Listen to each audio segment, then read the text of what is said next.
আল আরাফা আল হজ্জ আরাফা, আরাফাটাই হজ। কেউ যদি আরাফার দিনে থাকতে পারে তার হজ হয়ে গেছে, আলহামদুলিল্লাহ। কোন আলহামদুলিল্লাহ। আর হজে সব করেছে, আরাফা করে নাই, হজ হবে না। কথা বলেন, হজ হবে না।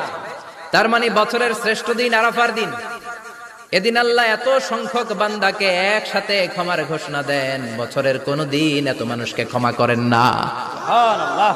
আবার শয়তান ওই দিনে এতটা লাঞ্ছিত বোধ করে, এতটা অপমান বোধ করে, বছরের কোন দিন শয়তান এত অপমানিত হয় না। এজন্য বিশ্বনবী বলেছেন খায়রুদ দুআ দুআ ও আরাফা, সব চাইতে শ্রেষ্ঠ দোয়া আরাফার দিনের দোয়া।